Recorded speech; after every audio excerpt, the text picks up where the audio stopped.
নিয়ে যাই, তাই তাড়াতাড়ি করে ম্যামকে হসপিটালে নিয়ে আসলাম। তাড়াতাড়ি করে স্ট্রেচারে করে ম্যামকে ইমার্জেন্সিতে নেওয়া হলো।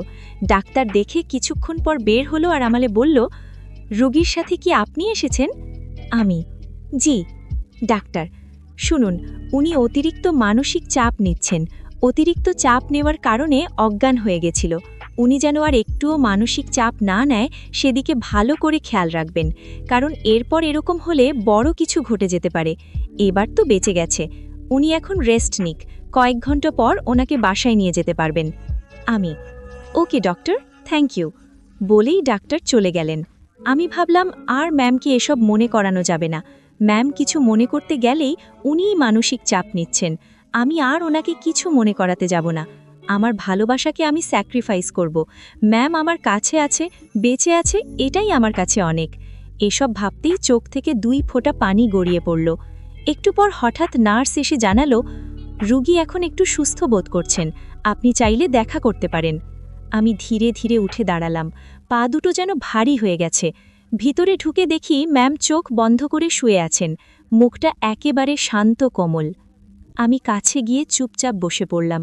একটু পর ম্যাম চোখ খুললেন। ম্যাম ফিসফিস করে বললেন, আমি কোথায়? আমি হাসি মুখে উত্তর দিলাম, হাসপাতালে ম্যাম, আপনি একটু অসুস্থ হয়ে গিয়েছিলেন। ম্যাম চোখ বন্ধ করে দীর্ঘ নিঃশ্বাস নিলেন, তারপর বললেন, সবকিছু কেমন যেন অদ্ভুত লাগছে, মনে হচ্ছে কোথাও একটা কিছু মিস করছি। আমি বললাম, সব ঠিক হয়ে যাবে, আপনি শুধু এখন বিশ্রাম নিন, আমি আপনার পাশেই আছি। ম্যাম, মাঝে মাঝে তোমাকেই আমার অনেক আপন, অনেক স্পেশাল মনে হয়। তুমি আমার জন্য কত কিছু করো। আমি, আপনি এত কিছু ভাববেন না ম্যাম, প্লিজ, আপনি অসুস্থ। তারপর ম্যাম আবার চোখ বন্ধ করলেন। আমি চুপচাপ বসে রইলাম। হঠাৎ চোখ পড়ল জানালার বাইরে সেই ছেলেটা দাঁড়িয়ে আছে যাকে ম্যাম থাপ্পড় মেরেছিল। আমার তার দিকে চোখ পড়তেই সে দৌড় দিয়ে পালালো। এইবার আমার সন্দেহ একদম পাকাপোক্ত হলো, এর সাথে ম্যামের কিছু না কিছু কানেকশন আছে। তাই আমি সাকিবকে ফোন করলাম আর বললাম, হ্যালো দোস্ত। সাকিব, দোস্ত বল, কেমন আছিস? আমি, ভালো আছি, একটা কাজ করে দিতে পারবি? সাকিব, শুধু একবার বলে দেখ। আমি, 8 মাস আগে কলেজে পড়ি ম্যাম সবার সামনে একটা ছেলেকে থাপ্পড় মারছিল, মনে আছে হৃদয়? কি হয়েছে? আমি, ওকে একটু ফলো কর, প্লাস ওর পিছনে লোক লাগা। আমার সন্দেহ হচ্ছে ওর সাথে ম্যামের কিছু না কিছু কানেকশন আছে, ওকে আমার ঘাপলা লাগছে। সাকিব, ওকে, তুই চিন্তা করিস না, আমি তোকে জানাবো। আমি, ওকে, আল্লাহ হাফেজ। সাকিব, আল্লাহ হাফেজ। বলেই ফোন কেটে দিলাম। 2 ঘন্টা পর ম্যামকে রিলিজ করে দেওয়া হলো। সেখান থেকে একটা রিক্সা নিলাম, নিয়ে সোজা বাসায় চলে আসলাম।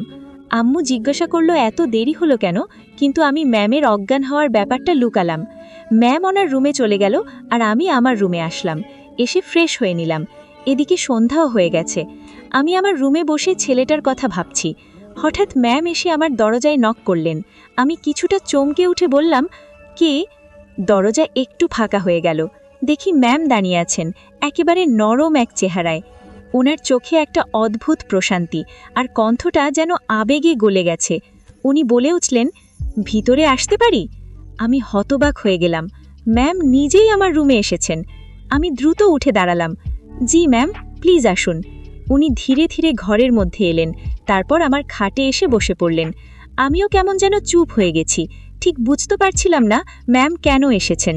হঠাৎ ম্যাম বলে উঠল, কি করছো? আমি এই তো ম্যাম, বসে আছি। কিছু দরকার ম্যাম? ম্যাম, না, কিছুই লাগবে না। একটা কথা বলবো?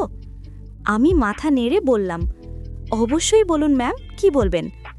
ম্যাম একটু চুপ থেকে বললেন, রাকিব, দেখো, আগে কি হয়েছে আমি কিছুই জানি না। তুমি আমাকে কলেজে অনেক কিছু বলেছিলে, ছদ্মকবির কথা, আমাদের দেখা হওয়ার জায়গা, কিন্তু আমি কিছুই মনে করতে পারছি না রাকিব। আমি কিছু বলতে যাব, এর আগেই উনি হাত তুলে থামিয়ে দিলেন আর বললেন, আমার কথা শেষ হয়নি, আগে পুরোটা বলতে দাও।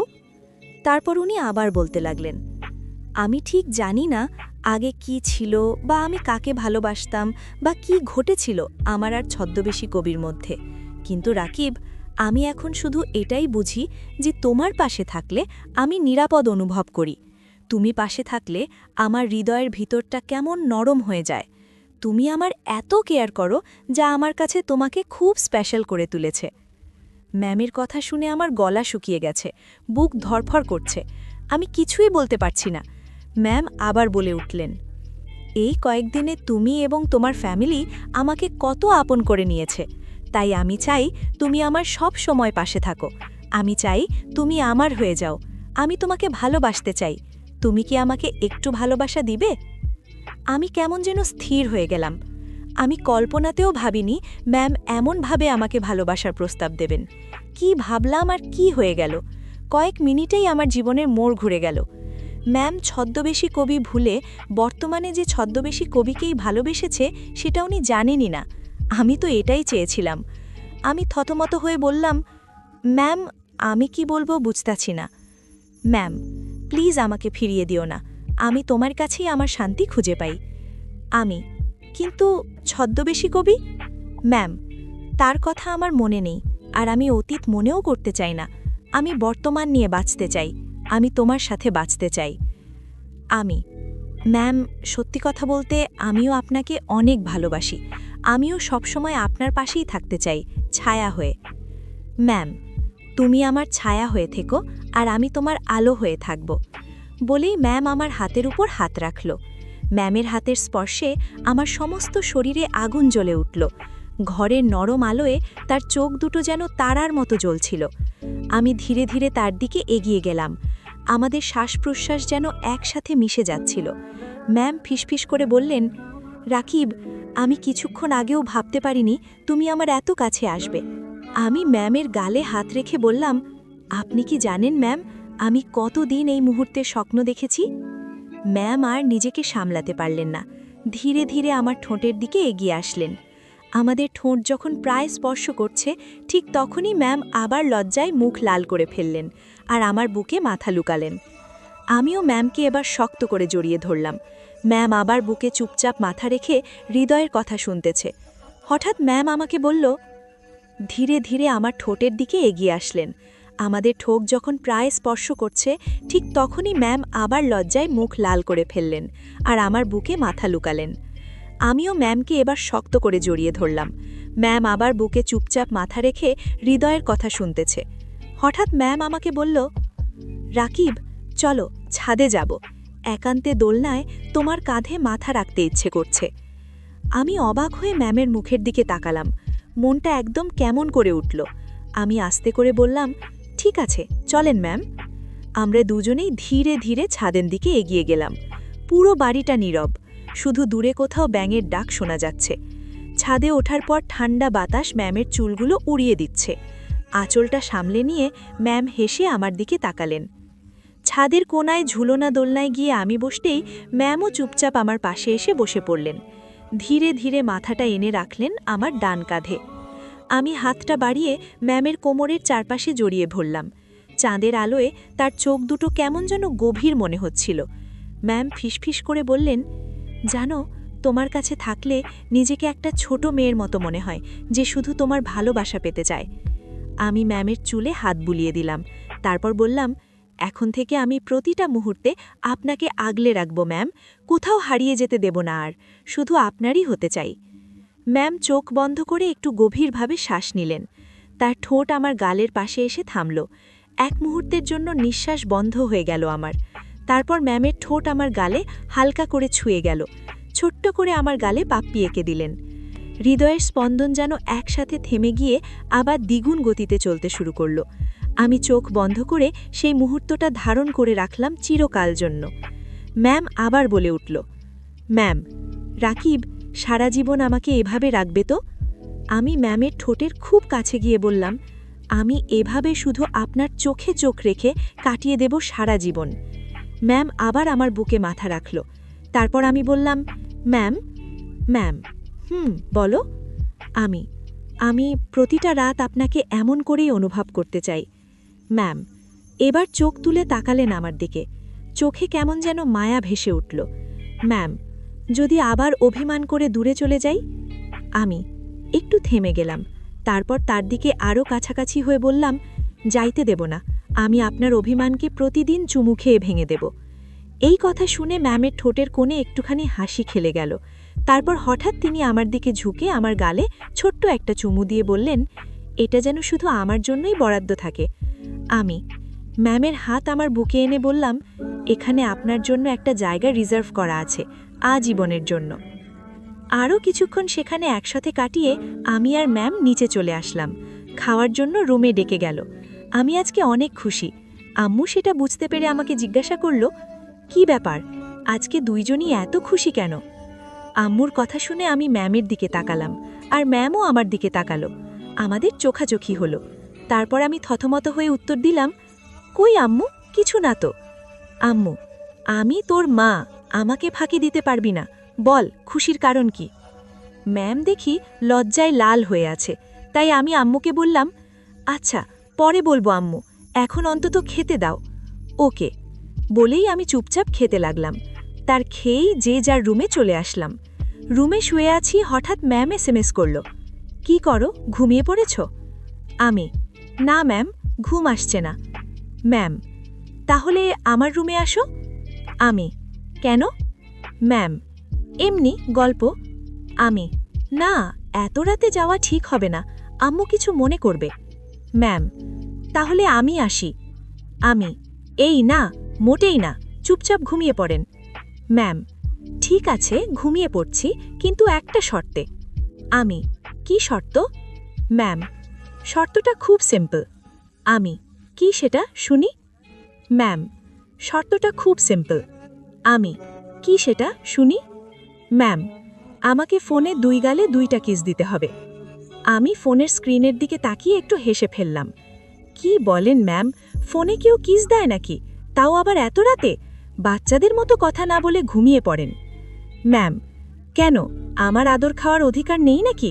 তুমি তো বলেছিলে সারা জীবন আমার হবে, এত তাড়াতাড়ি ভুলে গেলে তুমি? আমি, ম্যাম, বাচ্চাদের মতো করছেন কেন, ঘুমিয়ে পড়েন, এমনিতেই আপনি অসুস্থ। ম্যাম, আচ্ছা ঠিক আছে, যাও, দিও না, আমি কাউকে জোর করি না, হয়তো আমি তোমার কাছে এতটাও স্পেশাল না। ম্যামের কথা শুনে আমি হালকা হেসে দিলাম, আর বুঝলাম ম্যাম আমার উপর মিষ্টি অভিমান করেছে। আমি কয়েক সেকেন্ড চুপ থেকে বললাম, আচ্ছা আচ্ছা ঠিক আছে, এত রাগ করতে হবে না, আপনি যা চান ঠিক তাই হবে। ম্যাম হালকা হাসি দিয়ে বলল, তাহলে কিস দাও।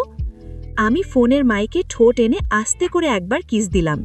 ম্যাম অন্য প্রান্তে শুনে হেসে ফেললেন, আর বললেন, উফ, এত মিষ্টি, মনে হলো যেন সত্যিই তুমি পাশে আছো। আছি তো, শুধু দূরত্বটা একটু কমিয়ে ফেলতে হবে। ম্যাম, মানে? আমি আর কিছু না বলে চুপচাপ ফোন কেটে দিলাম। ম্যাম এদিকে ফোনে হ্যালো হ্যালো করতে লাগলো। মাথায় আমার একটা দুষ্টু বুদ্ধির উদয় ঘটল, তাই ধীরে ধীরে দরজা খুলে বেরোলাম।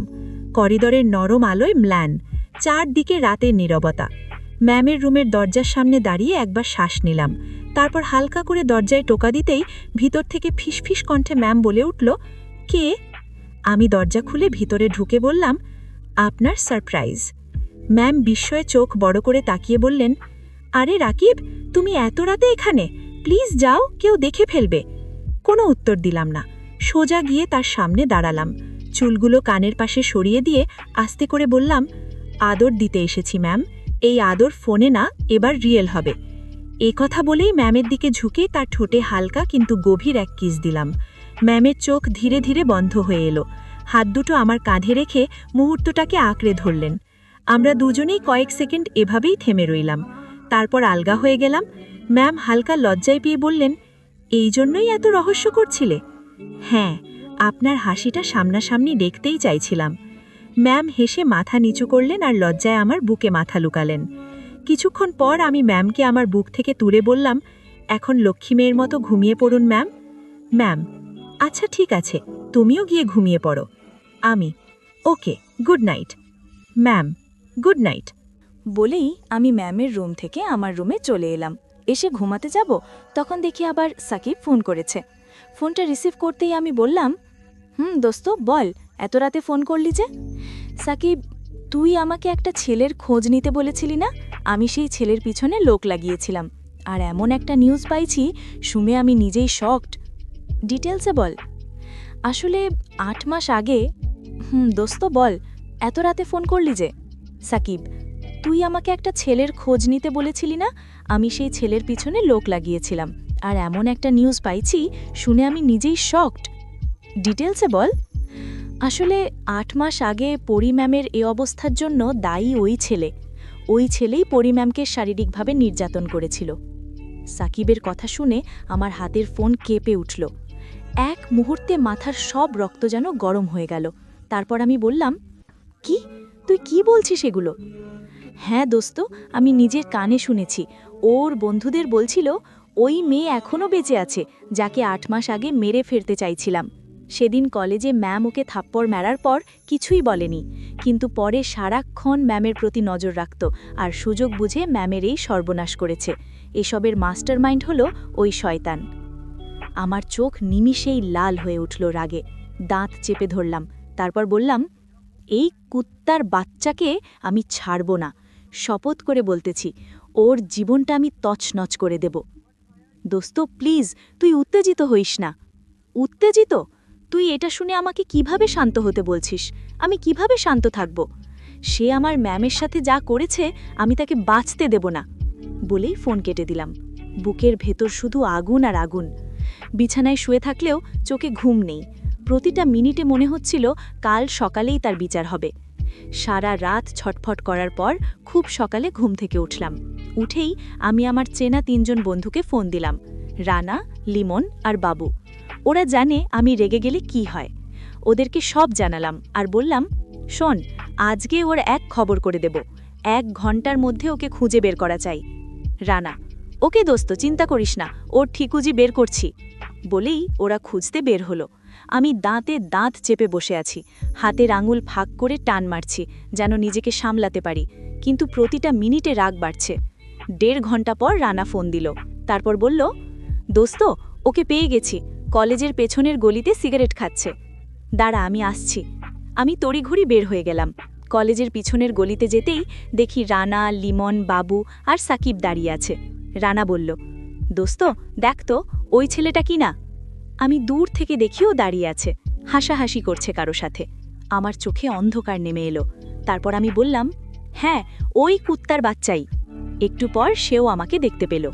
ও আমাকে দেখেই চমকে উঠল, পেছনে সরে যেতে চাইল।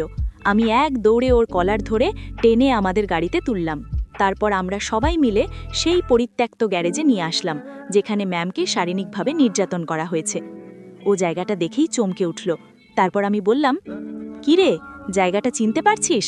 8 মাস আগে এখানে কি করছিস মনে আছে? হৃদয়, আমি কিছু জানি না, তোরা আমাকে এখানে এনেছিস কেন? আমি আর ওর কথা শুনলাম না, সরাসরি এক ঘুষি মারলাম মুখে। ও মাটিতে ধপ করে পড়ে গেল। রানা, লিমন আর বাবু পেছন থেকে চিৎকার করল, মার দোস্ত, এদের ছাড় দেওয়া যাবে না, এরা সমাজের আবর্জনা। আমি ঝাঁপিয়ে পড়ে বুকের ওপর বসে একের পর এক ঘুষি মারতে লাগলাম। ওর নাক দিয়ে রক্ত ঝরছে, কিন্তু আমি থামছি না। পায়ের লাথি, মুষ্টির আঘাত, যতদিনের জমা রাগ সব ঢেলে দিলাম। শালা কুত্তার বাচ্চা, আমার ম্যামের দিকে চোখ দিসোস, তোরে আমি শেষই করে ফেলব, আমি তোর হাড় ভেঙে ফেলব। বলেই আবার দিতে লাগলাম কয়েকটা। কিছুক্ষণ পর সাকিব আর রানা আমাকে ধরে বলল, দোস্ত অনেক হয়েছে, এখন ওকে ছেড়ে দে, না হলেও মরে যাবে, পরে ঝামেলা হয়ে যাবে। মরুক, শালার মরাই উচিত। তারপর সাকিব আর রানা আমাকে তার ওপর থেকে টেনে তুলল।